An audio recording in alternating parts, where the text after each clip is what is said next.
धर्मसंपन्नतेचा अभाव आल्यामुळे आणि काही पोंगड पांडित्य खोट्या विद्वानांनी आपल्यामध्ये धर्मनिरपेक्षता नावाची एक अफू गांजाची गोळी आपल्याला खायला घातली आणि त्याने आपल्याला भ्रमिष्ट केलं, भ्रांत केलं.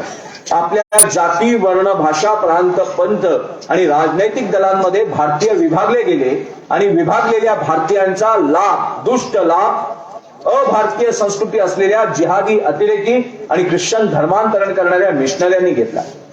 कम्युनिस्ट नावाची एक चळवळ उभी केली गेली. समाजवादाच्या नावाने भारतीय सभ्यता कशी मारते, जी भारतीय सभ्यता आजही जगाला मार्गदर्शक आहे.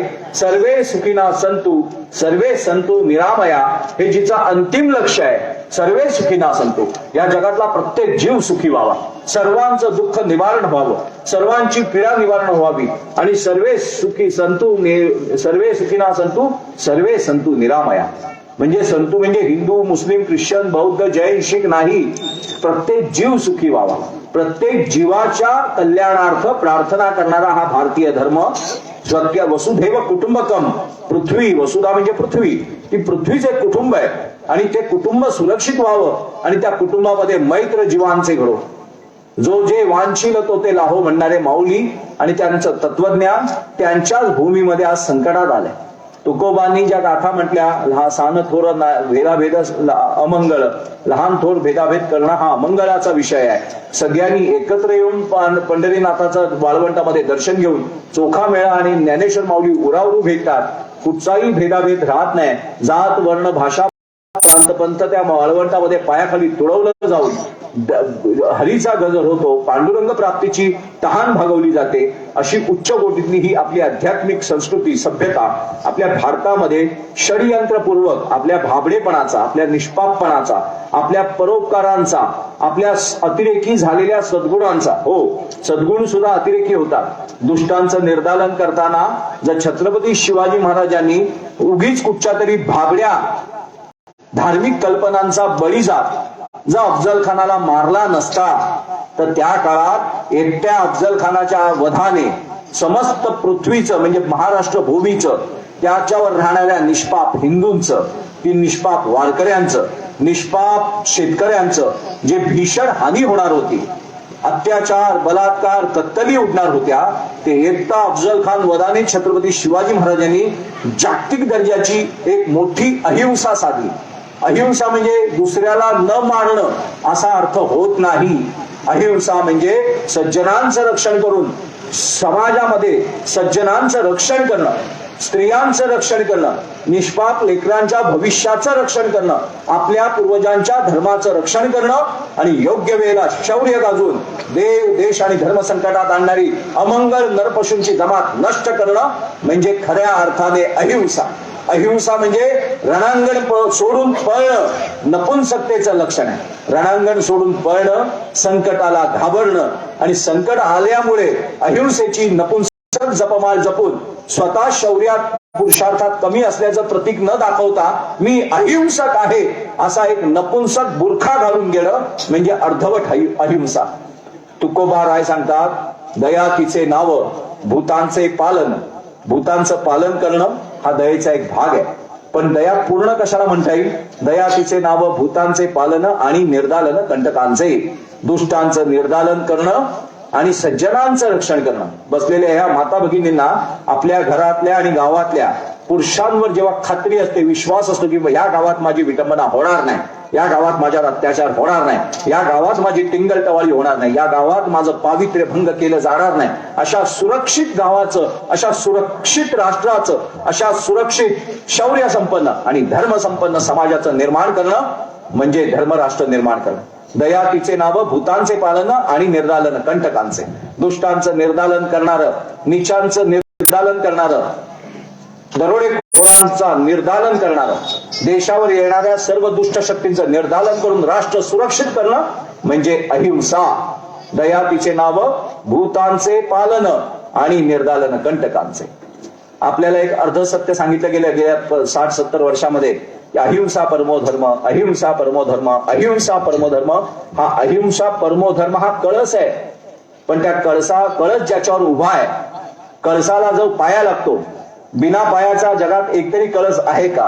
हिमालयाचं शिखर असू दे किंवा सह्याद्रीचं शिखर असू दे, देवळातली सर्व कलश असू दे, देवळातल्या सर्व इमारतींचे शिखर असू दे, त्यांचा पाया भक्कम असावा लागतो. ज्याचा पाया मजबूत, केदारनाथ देवालयाचं आपण बघितलं की जेव्हा बर्फ प्रचंड अतिवृष्टी झाली, ढगफुटी झाली केदारनाथला, तेव्हा त्याचा पाया आद्य शंकराचार्यांनी धार्मिक दृष्ट्या आणि आध्यात्मिक दृष्ट्या खरोखर आपल्या भक्तीने आणि शक्तीने आणि पावित्र्याने केदारेश्वराचा पाया आपल्या कोटी कोटी पूर्वजांनी आपलं पावित्र्य रचून, आपलं पावित्र्य तिकडे देऊन तो केदारेश्वराला प्रत्यक्ष तिथे उपस्थित राहायला भाग पाडून आपल्या पावित्र्याने खरोखर केदारेश्वराचा पाया आध्यात्मिक दृष्ट्या बलवान केल्यामुळे त्या इतक्या प्रचंड ढगफुटीमध्ये आजच्या नवीन तंत्रज्ञान युगांमध्ये तांत्रिक दृष्ट्या मजबूत असलेल्या सर्व इमारती पत्त्यासारख्या पडून गेल्या.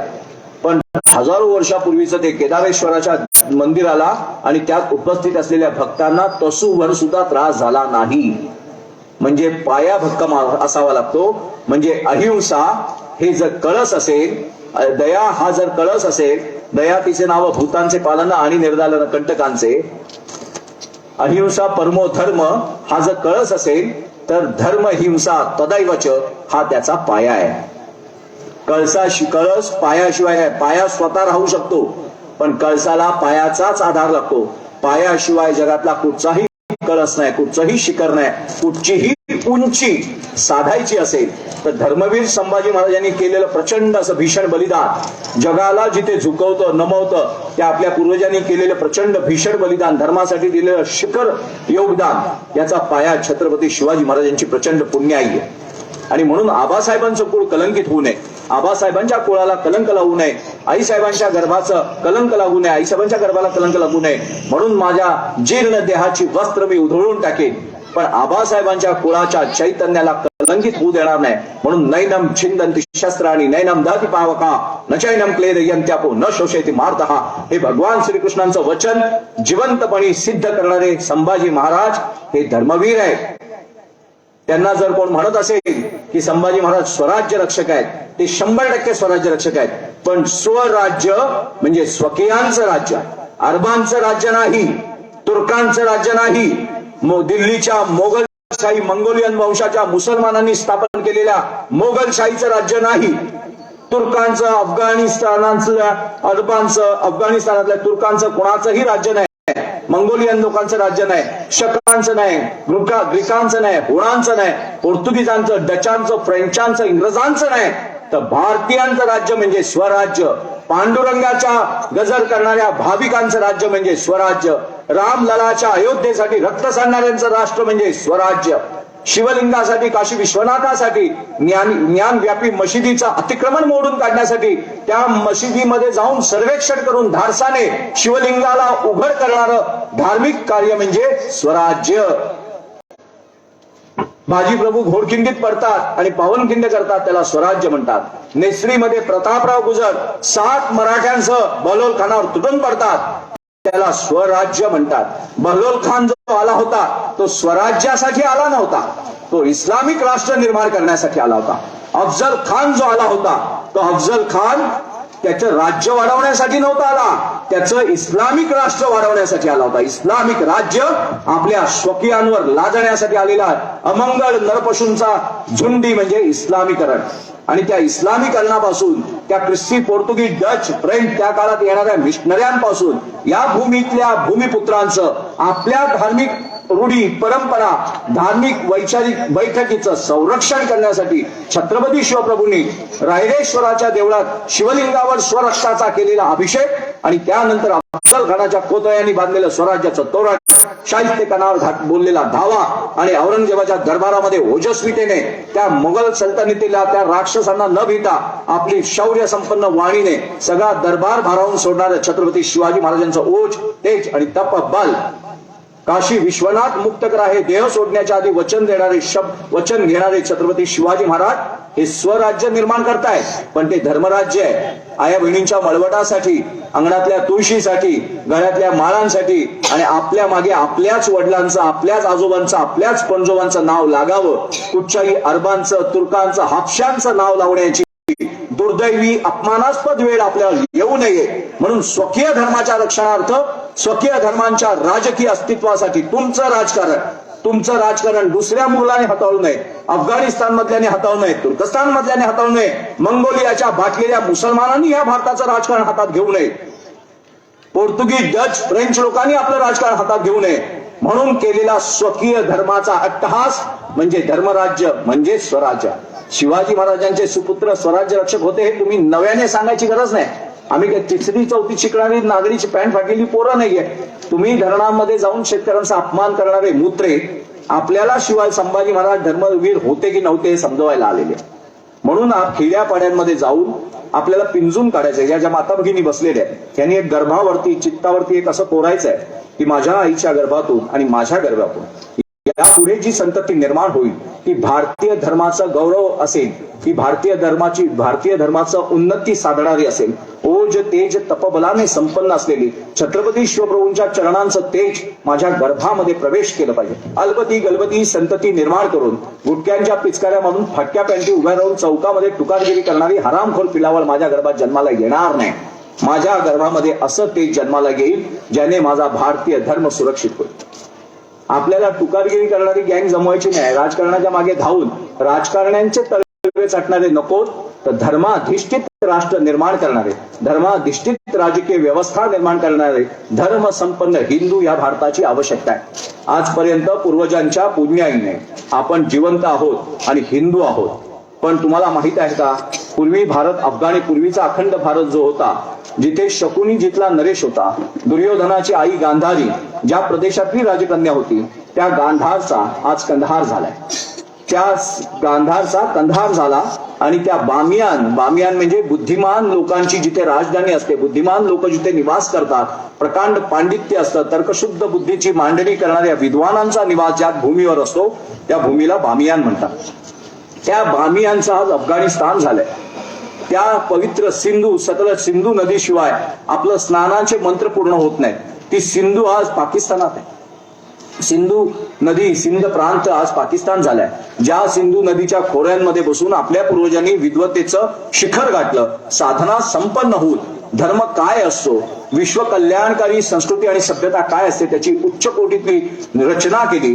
हडप्पा आणि मोहनजोदडो हे वास्तुशास्त्रातले त्या काळातले उच्च कोटीतले तंत्रज्ञान ज्या वेळेला इंग्रज किंवा जग अख्खं नागडं फिरत असेल, वस्त्रहीन असेल, तत्वहीन, नीतिहीन, धर्महीन असेल, त्यावेळेला भारतामध्ये धर्माचे शिखर पुरुष जन्माला येत होते आणि तो भारत आज वाटवला जातोय. त्या भारताचा अफगाणिस्तान झाला, त्याच आपल्या परमपुण्य भूमीचा सिंध पंजाबचा पाकिस्तान झाला. पूर्व बंगाल, तुम्ही भूगोलात शिकला असाल, पूर्व बंगालचा बांगलादेश झाला. उरलेला काश्मीर जो होता तिथे बारग्या जिहाद यांनी पुन्हा उठाव सुरू केला आणि त्या काश्मीरला पीओके म्हणतात. अर्धा काश्मीर आज पाकिस्तानच्या ताब्यात आहे, त्याला पीओके म्हणतात. पीओके म्हणजे पाक व्याप्त काश्मीर.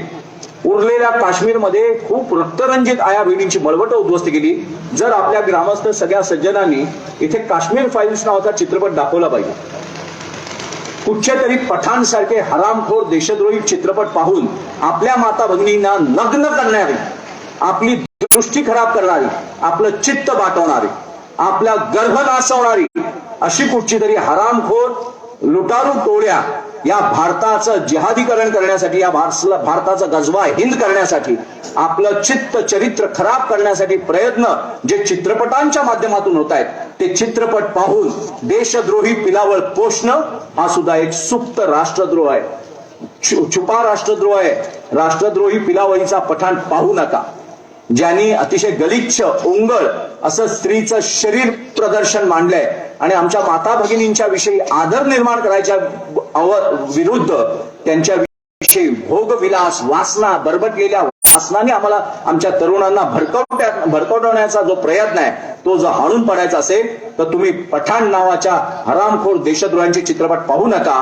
त्यापेक्षा काश्मीर फाईल्स पहा, त्यापेक्षा भालजी पेंढारकरांचे जुने चित्रपट इथे आणून व्यासपीठावर लावा, पडद्यांवर लावा. पूर्वी गावागावांमध्ये जत्रा असेल त्या जत्रेच्या दिवशी चित्रपट लावले जाते आणि छत्रपती शिवाजी महाराज, सूर्यकांत मांढरे आणि चंद्रकांत मांढरे अशा थोर कलावंतांनी भूषवलेल्या भूमिकांनी आपला हा महाराष्ट्र समाज, मराठी वर्ग पोचल्या गेला, संस्कार झाले आणि चांगली संतती निर्माण झाली. आणि म्हणूनच आज आपण भारतातले हिंदू म्हणून आहोत, जे बाटलेले आहेत ते स्वतः जरी जातीने मुसलमान सांगत असतील तरी त्यांचं रक्त भारतीयांचं आहे आणि संस्कार अरबांचा आहे, तुर्कांचा आहे. म्हणजे आपल्याच कुळाशी, आपल्याच रक्ताशी फितूर झालेले, गद्दार झालेले, भीतीने, लोभाने, फसवणुकीने बाटल्या गेलेली लोक आज भारताचं इस्लामीकरण करण्याचं, म्हणजे कुऱ्हाडीचा दांडा गोत्यास काळ, ही जी आपली ग्रामीण म्हण आहे, कुऱ्हाडीचा दांडा गोत्यास काळ. अरबांशी आपण लढलो, तुर्कांशी आपण लढलो, पण स्वकीय गद्दारांनी विदेशी धर्म किंवा विदेशी लुटारूंचं तत्वज्ञान आपल्यावर लादण्याचा जो प्रयत्न केलाय त्याचं नाव आहे धर्मांतरण. आणि या धर्मांतरणापासून भारतीय धर्म जर वाचवायचा असेल, आज भारतामध्येच भारताला स्वतःच्या रक्षणार्थ, स्वतःच्या सभ्यतेच्या, संस्कृतीच्या, धर्माच्या, आया बहिणीच्या मळवटाच्या रक्षणार्थ जर धर्मासाठी सभा घ्यावी लागत असेल तर खूप दुःख आहे, दुर्दैवी गोष्ट आहे. या पुढच्या पिढ्यांना भारतामध्ये हिंदूंच्या रक्षणार्थ पुढे काय करावं लागू नये म्हणून आजच हिंदूंनी स्वतःचं रक्षण, जसा बाप मुलासाठी घर बांधून ठेवतो तसं पुढच्या पिढ्यांसाठी भारत हा सुरक्षित हिंदू राष्ट्र झाला पाहिजे. हिंदूंचं धार्मिक, सामाजिक, सांस्कृतिक, राजकीय आणि आध्यात्मिक संरक्षण करणारी या जगामध्ये कुठची भूमी असेल तर ती एकमेव भूमी आहे, ती म्हणजे भारत. 150 देश ख्रिश्चनांसाठी आहेत, 57 देश मुसलमानांसाठी आहेत, जवळजवळ 11 ते 14 साधारण बुद्ध राष्ट्र असतील, एक यहुद्यांसाठी 70 लाख लोकसंख्या असलेल्या यहुदी म्हणजे ज्यू लोकांसाठी सुद्धा एक इस्रायल नावाचं राष्ट्र आहे. मग या देशामध्ये, जगामध्ये 150 पावणे 200 कोटी असलेल्या आणि मूळ भूमिपुत्र असलेल्या, जगत कल्याणकारी सभ्यतेचा पाया रचणाऱ्या, सर्व जीवांमध्ये शिवाचं, सर्व नरांमध्ये नारायणाचं दर्शन करणाऱ्या, आत्मा हा परमात्म्याचाच प्रतिनिधी आहे हे ठासून सांगून आध्यात्मिक योग्यता मानव जातीची वाढवण्याची प्रचंड उंची गाठणाऱ्या या भारतीय सभ्यतेचं संरक्षण करणं म्हणजे आपण आपल्या कुळाचं रक्षण करणं. आणि जर यापुढे आपण या राजकीय मतभेदांपासून पण पलीकडे जायचंय, राजकीय पक्षांचे बॅनर, पत्रावळ्या आपण घेऊन जन्माला येत नाही, कुठच्याही राजकीय पक्षाचं नाव घेऊन आपण जन्माला येत नाही, तर आपल्या पितृदेवतांच्या रक्ताने आणि आईच्या गर्भाने पवित्र होऊन आपण जन्माला येतो. ज्या कुळात जन्म झाला ते कुळ ज्या धर्मात आहे, फांदीचा धर्म मुळात आहे, जातीचा धर्म, जातीचं मूळ धर्मात आहे. त्यामुळे जाती, वर्ण, भाषा, प्रांत, पंथ, राजनैतिक दल ही तुमच्या उंबरट्या बाहेरच्या वाणा आहेत, पण उंबरट्याच्या आतलं घर, उंबरट्याच्या आतला देवारा, गाभारा हे जर काय असेल तर तो धर्म आहे. यतो धर्म ततो जया. जिथे धर्माचं पालन होतं, जिथे नीतिमूल्यांचं पालन होतं, जिथे सभ्यतेचं रक्षण होतं, तिथेच विजयश्री माला घालते. छत्रपती शिवरायांकडे आदिलशाहीपेक्षा, कुतुबशाहीपेक्षा, मुघलशाहीपेक्षा, बिदरशाहीपेक्षा अतिशय कमी संख्येने कमी असणारं सैन्य होतं, पण ते सैन्य धर्मनिष्ठ होतं. म्हणून छत्रपती शिवाजी महाराजांच्या देहवसनानंतर, देहत्यागानंतर त्या महाचैतन्याने 12 ज्योतिर्लिंगांचा जो महादेव आहे, 12 ज्योतिर्लिंग करायची असतील आणि आपल्याला शक्य नसेल तर उठल्या उठल्या रोज फक्त छत्रपती शिवाजी महाराजांचं दर्शन घ्या आणि संभाजी महाराजांचं दर्शन घ्या. सगळ्या भारतभरात पसरलेल्या 12 ज्योतिर्लिंगांचं आणि सर्व तीर्थक्षेत्राचं, पंढरपुराचं, आळंदीचं, देहूचं, मथुरेचं, द्वारकेचं, गुरु गोविंद सिंहांच्या सुवर्ण मंदिराचं, सर्वांचं दर्शन तुम्हाला कुणाच्या चरणात होणार असेल, कुणाच्या हृदयात होणार असेल तर ते फक्त एकटेच महापुरुष आहेत, छत्रपती श्री शिवाजी महाराज. आणि आपला गौरव आहे, आपली पुण्याई आहे. नेसरी तुम्हाला जवळ आहे सांगलीतली. त्या नेसरीमध्ये प्रतापराव गुजरांनी 7 लोकांनी 45,000च्या सैन्यावर तुटून पडलेले आहेत की हरामखोर बलोल खान शब्दास गद्दार ठरला. आणि छत्रपती शिवाजी महाराजांनी आधीच सांगितलं होतं, बलोल राव तुम्ही घात केलात स्वराज्याचा, तुम्ही बलोल खान जिवंत सोडलात, अहो त्याला अटक करून तरी आणायचा होता.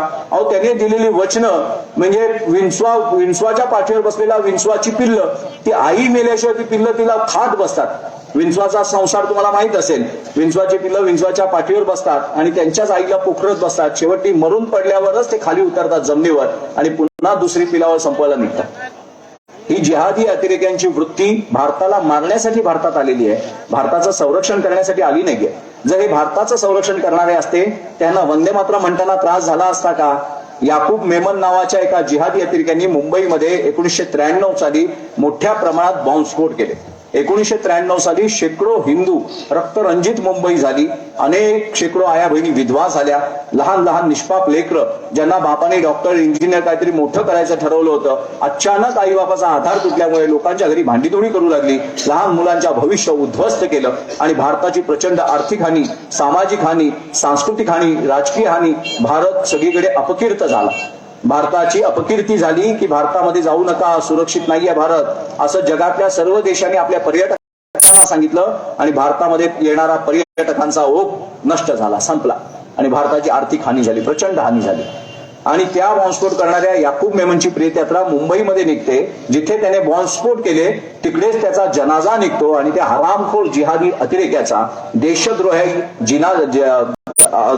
याकूब मेमनचं मुंबईत बॉम्बस्फोट करणाऱ्याचं म्हणजे ओसामा बिन लादेनने अमेरिकेच्या 2 वर्ल्ड ट्रेड सेंटरवर हल्ला केला होता, पण अमेरिकेने त्या उंदराला पकडला आणि कुठे बुडून गाडून तळून मोडून टाकला, चिखल केला, त्याच्या रक्त मांसाचा तोडून टाकला, त्याला जिवंत उचलून नेला आणि मग त्याच्यावर जे भीषण हाल केले असतील ते सांगतात आम्ही समुद्रात गाडल्या बिडल्या, त्याला जिवंत त्याचे हातपाय तोडून कुत्र्यांना त्याच्या समोर खायला घातले असेल, त्याला सगळ्या जर्जर जीर्ण अवस्था केला असेल, त्याचा चौरंग्या केला असेल आणि मगच त्याचे कुत्र्यांना तुकडे खायला घातले असतील, ते सांगतात आम्ही समुद्रात त्याला बुडवला. पण आमचं दुर्दैव असं की त्या याकूब मेमनने ज्याने आमच्या मुंबईमध्ये रक्त सांडलं, मुंबईकरांचं, भारतीयांचं, त्या याकूब मेमनची प्रेतयात्रा मुंबईमध्ये निघाली. त्याची संख्या 2-3 लाखाच्या वर होती आणि सगळे त्याच्या नावाने जय जयकार देत होते. 1993च्या बॉम्बस्फोट घडवणाऱ्या, पाकिस्तानच्या मदतीने मुंबई रक्तरंजित करणाऱ्या देशद्रोही पिलावईचा त्याच मुंबईत सत्कार व्हावा. आता परवा 1-2 महिन्यापूर्वी आपण पाहिलं असेल की याकूब मेमनची कबर सजवण्यात आली होती. टीव्हीवरती, चॅनल्सवरती, मोबाईलवरती तुम्ही मुलींनी विशेषतः तुम्ही बघत चला, कारण तुम्हीच पुढच्या पिढीच्या निर्माते आहात. निर्मिती जर सुरक्षित असेल तर निर्माण उत्तम होणार, निर्मितीत दोष आला तर निर्माण पण दोषी होणार. त्याच्यामुळे झेरॉक्स मशीन असते आईचा गर्भ, ज्या गर्भाने पलीकडे सिंह हवा असेल तर अलीकडून पण सिंहच टाकावा लागेल. इथून तुम्ही माकडाचं चित्र टाकलं वासनांच्या आहारी जाऊन तर पलीकडून पण माकडच जन्माला येणार. त्याच्यामुळे आईने आणि पित्याने रक्त लक्षात ठेवलं पाहिजे, चित्त शुद्ध करून आपल्या देशाच्या निर्मितीसाठी, राष्ट्राच्या रक्षणार्थ पुढचा वंश वाढवायचा आहे. शरीराच्या नियमांनी तर रस्त्यावरची कोली कुत्री पण जन्म घालतात. म्हणून मानवीय जातीला सभ्यता शिकवणाऱ्या, आध्यात्मिक योग्यता देऊन आज जगातले European, American, Russian, French, Japanese, Korean सगळे विद्वान, अति श्रीमंत लोक जर त्यांची आध्यात्मिक तहान भागवायची असेल तर फक्त ते भारतात येतात, जगात कुठेही जात नाही. तुम्ही कुंभमेळ्याला जा नाशिकला, तुम्ही पंढरीला पण बघा, गोरे लोक फोटो काढत फिरत असतात, युरोपियन लोक फिरत असतात, नागा साधूंचा द्वारकामध्ये, मथुरेमध्ये शोध घेत फिरत असतात की आम्हाला या भौतिक वासना आमच्या सगळ्या क्षमल्या तरी तहान भागत नाही, आम्हाला डिप्रेशन आलंय, आम्हाला झोपेच्या 2-2, 4-4 गोळ्या खाव्या लागतात. आणि जेव्हा एखादा महात्मा त्यांना भेटतो, आध्यात्मिक उन्नत करतो, सगळी विरक्ती येते, आसक्ती संपते आणि त्याच दिवशी त्यांच्या मनशांतीला सुरुवात होते. आणि मग ते सांगतात युनिक झालं, चमत्कार झाला, हे एकदम डायनामिक पर्सनॅलिटी, चमत्कारिक व्यक्तित्व आमच्यामध्ये जागृत झालं आणि आम्हाला ह्या जगाच्या परम सत्याच्या शोधाची सुरुवात झाली. आमच्या वासनाच संपल्या. इथे वासना पेटवण्यासाठी पठाण काढला जातो आणि भारतीय संस्कृती अनावश्यक वासनाक्षम होऊन नराचा नारायण करण्यासाठी, जे मनुष्याचं कल्याण आहे, अंतिम आध्यात्मिक हित साधण्यासाठी ऋषीमुनींनी ज्या परंपरा केल्या त्या परंपरांचे आपण पाईक आहोत. मी खेड्यापाड्यात जातोय, सगळ्या देशभर फिरतोय, युपी, बिहार, झारखंड, छत्तीसगड, आसाम, ओरिसा सगळीकडे फिरतोय, कर्नाटकात, तामिळनाडूमध्ये आपलं खूप काम चालू आहे. एका सूत्रात, एका संघात तिथेही शिवलिंग तेच आहे रामेश्वरमला आणि केदारनाथाला पण शिवलिंग तेच आहेत. या उत्तरेच्या शिवलिंगापासून दक्षिणेच्या शेवटच्या शिवलिंगापर्यंत भारत एक आहे आणि तो भारत शिवभक्तांचा आहे, रामभक्तांचा आहे, बुद्ध भक्तांचा आहे, महावीराचा आहे, गुरु नानक देवजींचा आहे, चक्रधर स्वामी बसवेश्वराचा आहे. पण तो भारत जिहादी अतिरेक्यांचा नाहीये. तो भारत ख्रिस्ती धर्मांतरण करणाऱ्या लबाड, घातकी मिशनऱ्यांचा नाहीये. तो भारत माऊलींचा आहे, तुकोबांचा आहे, तो प्रतापराव गुजरांपासून सूर्याजी काकडे, वाघोजी तुपे, बहिर्जी नाईकांचा आहे, वासुदेव बळवंत फडक्यांचा आहे, स्वातंत्र्यवीर, महान क्रांतिकारक स्वातंत्र्यवीर सावरकरांचा आहे. पण आपल्याला जातीमध्ये फोडून, आपल्याला भाषा प्रांतांमध्ये फोडून हिंदूंचं एकत्रीकरण, संघटन, सशक्त सामर्थ्य नाचवायचं आहे. कारण यावनी म्लेच्छ दुष्ट शक्तींना हे कळलंय, भारत विरोधी शक्तींना हे कळलंय की जर यांच्याशी हिंदू म्हणून जर तुम्ही लढलात तर सारा भारत पेटून उठतो आणि 10 दिशांच्या क्रांतिकारी तेजस्वी गर्भातून नरसिंह जन्माला येऊन अफजल खानाचे कोथळे काढतो. देव देश धर्मासाठी धर्मबलिदान संभाजी महाराजांसारखा करतो. मग या भारतीयांना जर बाटवायचं असेल, हा भारत जर मारायचा असेल तर आपण त्यांना रणांगणात जिंकू शकणार नाही.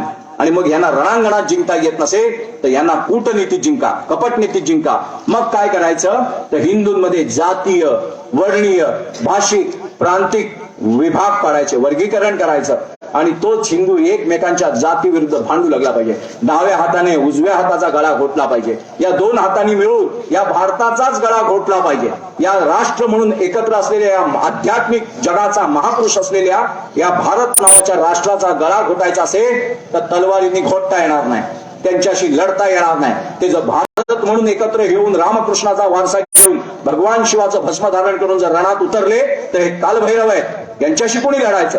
हे 10 दिशांच्या स्तंभांमधून प्रकट होणारा नरसिंह आहे. सगळे हिरण्यकश्यपू मांडीवरती घेऊन गदागदा फाडण्याची क्षमता यांच्या प्रचंड आहे. मग यांना मारायचं कसं, यांना संपवायचं कसं. आपण जे बाटवले आहेत ते भुके नंगे उघडे नागडे 2-4 स्वार्थाने बाटलेले हरामखोर 1-2%.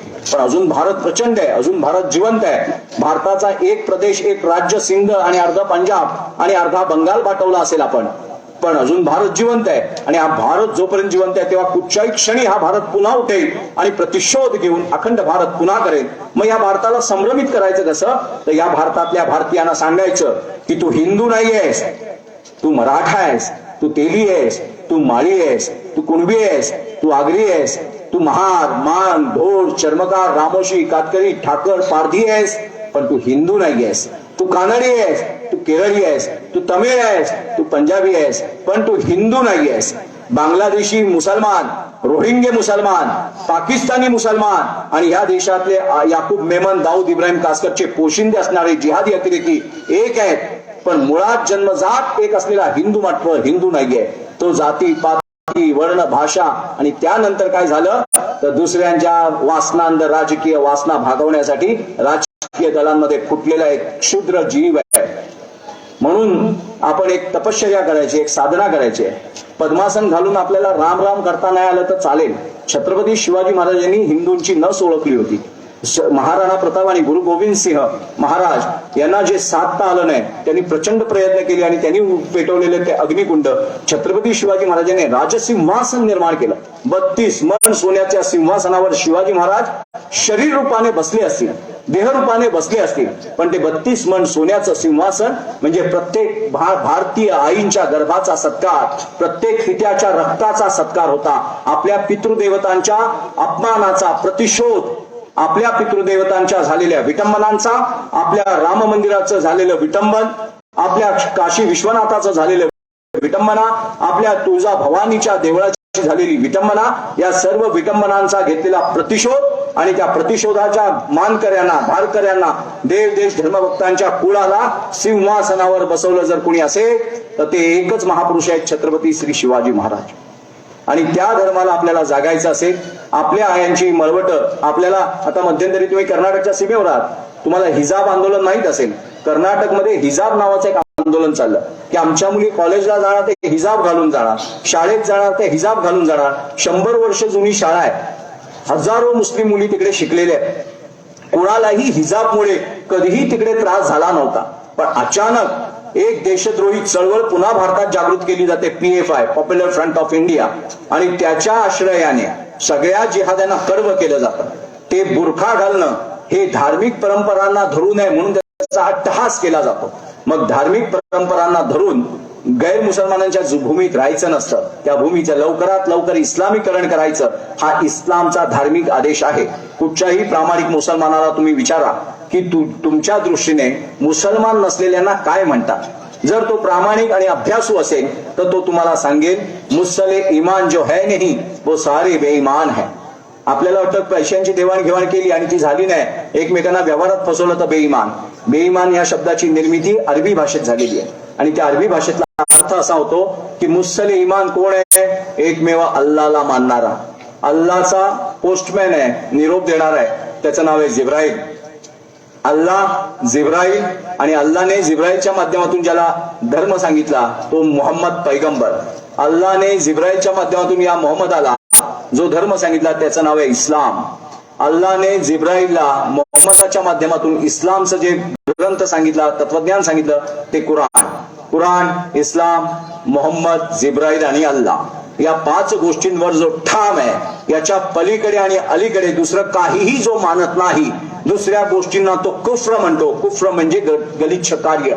मूर्तीपूजेला ते बुतपरस्ती म्हणतात आणि मूर्तीपूजा फोडणं इस्लामच्या दृष्टीने पुण्य आहे. म्हणून भगवान बुद्धांच्या 1997 साली तालिबानची राजवट ओसामा बिन लादेन आणि मुल्ला उमरची राजवट आल्या त्या तालिबानी इस्लामिक राजवटीने पहिलं कार्य काय केलं असेल तर तोफा लावून 2,500 वर्ष जुन्या भगवान बुद्धांच्या एका पर्वतात कोरलेल्या सुबक सुंदर आणि तंत्रज्ञानाचा मानवी क्षमतांचा आविष्कार असलेल्या त्या भगवान बुद्धांच्या मूर्ती तोफा लावून फोडण्यात आल्या. कारण तालिबानने सांगितलं की आम्हाला भूतपरस्ती म्हणजे मूर्तीपूजा चालत नाही. पूर्वी इकडे मूर्तीपूजकांचं राज्य होतं. आमच्या पूर्वजांनी त्यांचं निर्दालन करून या भूमीचं इस्लामीकरण केलंय आणि आता आमचं पुढचं लक्ष भारत आहे. मग या मुसले इमानवाल्यांनी तुम्हाला बेईमान म्हणणे त्यांच्या दृष्टीने एकदम धार्मिक आहे. मग तुम्ही तुमच्या धर्माचं संरक्षण करण्यासाठी खऱ्या अर्थाने भारतीय धर्माचं रक्षण करण्यासाठी हिंदुत्ववादी होणं हा तुमचा नैसर्गिक अधिकार आहे. आजपर्यंत तुम्ही बरीच व्याख्यानं आणि बरीच कीर्तनं ऐकली असतील. बरेच पोंगड पंडित येऊन तुम्हाला आग ओकून गेले असतील, धर्म सांगून गेले असतील किंवा काही केलं असेल. पण तुम्हाला खऱ्या अर्थाने जर धर्म जाणून घ्यायचा असेल तर तुम्हाला छत्रपती शिवाजी महाराजांनी ज्या रायरेश्वरावर शिवलिंगावर आपल्या रक्ताचा अभिषेक केला तो का केला याचं उत्तर जाणून घ्यायचं असेल तर ते कारण आहे हिंदूंच्या देशात भारतीयांचं भारतामध्ये रक्षण व्हावं आणि यवन म्लेच्छ हे जे धर्मद्रोही धर्महीन लुटारूंच्या टोळ्या ज्या भारतात घुसल्या होत्या ती भारतात घुसलेल्या सर्व टोळ्यांचं निर्दालन करून रामाची, कृष्णाची, शिवशंकराची, भगवान बुद्धाची, महावीराची, गुरु नानक देवजींची, चक्रधर स्वामींची, बसवेश्वराची ही भारतभूमी, ही धर्मभूमी, ही भगवद्गीतेचं तत्वज्ञान अमृता समान पाजणारी, ही पोषण करणारी मानवतेचं, जगत कल्याणाचं, तत्वज्ञानाचं, विज्ञानाचं सगळ्या जीवानी सर्व अंगानी विकसित असलेली ही भारतीय संस्कृती टिकवण्यासाठी यवन आणि म्लेच्छ भारतीय नसलेले भारतात घुसलेले दरोडेखोरांचं निर्दालन करण्यासाठी शिवाजी महाराजांनी जे निर्माण केलं त्याला स्वराज्य म्हणतात आणि ते स्वराज्य हे हिंदू धर्मावर अधिष्ठान अवलंबून होतं. जर आपल्याला कोणी भ्रमिष्ट केलं यापुढे या गावात या तालुक्यात हे भाषण जिथे जिथे जात असेल त्या सर्वांना माझी हात जोडून विनंती आहे की संघटनांची पदं घेऊन संघटनांच्या मोजड्या उचलण्यापेक्षा, संघटनांचे तळवे चाटण्यापेक्षा तुम्ही तुमच्या वडिलांच्या रक्ताशी एकनिष्ठ, तुम्ही एखाद्या पक्षनिष्ठ होण्यापेक्षा, तुम्ही एखाद्या नेत्याशी नेत्यानिष्ठ होण्यापेक्षा तुम्ही तुमच्या धर्माशी धर्मनिष्ठ व्हा. एकदा जर का तुम्ही धर्मनिष्ठ झालात ना तर या जगातला कुठचाही नेता तुम्हाला टोपी लावू शकणार नाही. तुम्ही धाब्यांवर जाऊन बाटल्यांशी निष्ठ होऊ नका. कोण खाऊ घालतंय, कोण पिऊ घालतंय, कोण मला जास्तीत जास्त लाचार करून कुत्र्यासारखं जीवन देतोय त्यांच्याशी एकनिष्ठ होण्यापेक्षा छत्रपती शिवाजी महाराजांच्या पायाशी एकनिष्ठ व्हा. धर्मवीर संभाजी महाराजांच्या सांडलेल्या रक्ताशी एकनिष्ठ व्हा. नेसरीमध्ये प्रतापराव गुजरांनी केलेल्या प्रचंड पराक्रमाशी एकनिष्ठ व्हा. मग ह्या देशाचा धर्म बाटवण्याची हिंमत कुणाची माय गायली नाही. पण आपला भ्रम झाला, आपण भ्रमिष्ठ झालो, आपण नीतिहीन झालो, धर्महीन झालो, म्हणूनच आपल्या भारतावरती अमंगल पशूंचे धावा झाले. पण धर्माने जागृत असलेल्या महापुरुषांनी आजपर्यंत आपल्या धर्माचं आणि भारताचं रक्षण केलं. यापुढे जर आपल्याला आपल्या भारताचं आणि धर्माचं रक्षण करायचं असेल तर या देशात लव जिहाद विरुद्ध लढायचंच आहे, लँड जिहाद विरुद्ध लढायचंच आहे. धर्मस्थळांविरुद्ध जिहाद पुकारला जातोय. धर्मस्थळं बाटवली गेलेली आणि बाटवली जात असलेली ही सगळी आपण पेटून उठायचं आहे. धर्मस्थळ शुद्धीकरण करायचीच आहे. गोवंश हत्या बंदी कायदा आणायचाच आहे. पण ह्या सगळी फांदे आहेत, ही सगळी फळं आहेत. पण त्याचं मूळ काय असेल तर धर्मराष्ट्राची निर्मिती म्हणजे हिंदू राष्ट्र घोषित करणं. भारताचं हिंदू राष्ट्र घोषित करणं म्हणजे भारतीयांच्या धर्माचं भारतामध्ये केलेलं रक्षणासाठी केलेली उपाययोजना आहे. जशी एखादं लसीकरण करून एखाद्या रोगापासून वाचवलं जातं, एखादं लसीकरण करतो औषधापासून रोगापासून वाचवलं जातं, सूर्यनमस्कार करून शरीराचं रक्षण केलं जातं, तसंच भारताचं हिंदू राष्ट्र तात्विकदृष्ट्या, राजनैतिकदृष्ट्या, तांत्रिकदृष्ट्या आणि धार्मिकदृष्ट्या भारत हिंदू राष्ट्र असल्याचं जाहीर करून, घोषित करून, अधिकृतपणे भारताला हिंदू राष्ट्र करून भारतीय संस्कृती आणि सभ्यतांचं रक्षण करणं म्हणजे हिंदुत्व. आणि त्या हिंदुत्वासाठी वाटेल त्या थराला जाऊन भारतीयांनी लढा देणं हे आपलं धर्म कर्तव्य आहे. मी आज इथे थांबतो. आपण सगळ्यांनी आलात, विशेषतः या स्त्रिया इथे उपस्थित राहिल्या, माता उभ्या राहिल्या. मला खूप आनंद झाला की गावामध्ये गेल्यानंतर अनेकदा तरुणांची, वृद्धांची संख्या मोठी असते, पण गावातल्या मुलीच आलेल्या नसतात. आणि ज्या मुली आपलं भविष्य आहेत, ज्या मुली आपल्या कुळाचा कुलाभिमान आहेत, आपला गौरव आहेत, घरांमध्ये ज्या स्त्रिया सुखी, आनंदी आणि खळखळत हसत असतात ती घरं सुखी असतात. घर स्त्रीहीन असेल तर ते स्मशानागत असतं. म्हणून स्त्रीहीन, बालहीन घर हे घरच नसतं. मग ज्या घरामध्ये पावित्र्याने भारावलेल्या, पवित्र शिखर गाठलेल्या सावित्रीचा, अहिल्याचा, माता सीतेचा, जिजाऊबाई साहेबांचा वारसा चालवणाऱ्या ह्या लेकी भारताचं उज्ज्वल भविष्य आहे. त्या लेकींचं रक्षण करता करता त्या लेकींची मतिभ्रष्ट होऊ नये म्हणून त्यांच्या धर्मसंस्कार करणं. कॉलेजला जाताना आज आजऱ्यामध्ये 2-3 दिवसांपासून गोंधळ चालू आहे. अल्पवयीन मुलींची टिंगलटवाळी कुठच्या तरी देशद्रोही जिहादी अतिरेक्यांनी केली आहे. हे प्रकरण उघड पडलंय. उघड झालेलं प्रकरण आपल्यापर्यंत पोहोचतं, पण अनेक प्रकरणं अशी आहेत जिथे आईबाप मुलींनाच दाबतात, शिक्षण बंद करतात. नको जाऊ कॉलेजला, तुला त्रास होत असेल तर. अरे का नको जाऊ कॉलेजला? कोणाची माय व्यायली आहे तुला त्रास देतो, चल. आणि गावातल्या 50 मुलांनी जाऊन हातपाय मोडून काढले पाहिजे जो आपल्या लेकी सुनांच्या अब्रोर आहे. त्यांची शिक्षण बंद करू नका, त्यांचं स्वातंत्र्य खंडित करू नका, त्यांच्या स्वातंत्र्याला सुरक्षित करा. त्यांच्या स्वातंत्र्याचा, त्यांच्या अधिकाराचा आणि त्याच्या पावित्र्याचा भंग कोण करणार नाही एवढा धाक तुम्ही निर्माण करा. काल सकाळी बीडमध्ये राष्ट्रीय स्वयंसेवक संघाचा एक अतिशय धर्मनिष्ठ असलेल्या तरुणावरती त्यांनी गावामध्ये हनुमान चालिसा सुरू केली. म्हणून हनुमान चालिसा बंद कर असे त्या अवतीभवतीच्या जिहादी अतिरेकी उकिरड्यावरच्या अरबांचे, तुर्कांच्या उकिरड्यावर जन्माला आलेली हरामखोर अवलाद त्याच्या घरावरती सर तन से जुदा नावाचं पत्र लावून गेले. पोलीस यंत्रणेने त्या पत्राकडे दुर्लक्ष केलं आणि 2-4 दिवसांमध्ये त्या तरुणावर पेट्रोल टाकून पेटवण्याचा प्रयत्न केला आणि गावातले सगळे जिहादी अतिरेकी एकत्र आले. तो कुठे परसावण्यात गेला होता तेव्हा त्याला फाशी लावून मारण्याचा प्रयत्न केला. गावात हनुमान चालिसा सुरू केली म्हणून जिहाद्यांना त्रास झाला. अरे भडव्यानो, तुम्ही आमच्या देशात तुमच्या आईचे नवरे अरब आहेत असं छाती टोकून सांगता, वंदे मातरम म्हणणार नाही सांगता, याकूब मेमनच्या प्रेत यात्रेला 3-3 लाखाची गर्दी करून याकूब मेमन नावाच्या जिहादी वृत्तीचा जय जयकार करता, तरी सुद्धा आमचा सहिष्णू असलेला सदाचार संपन्न असलेला हिंदू शांत राहतो, तुमच्यावर दया काढतो. तो नपुंसक नाहीये, तो निष्क्रिय नाहीये, पण तो सज्जन आहे.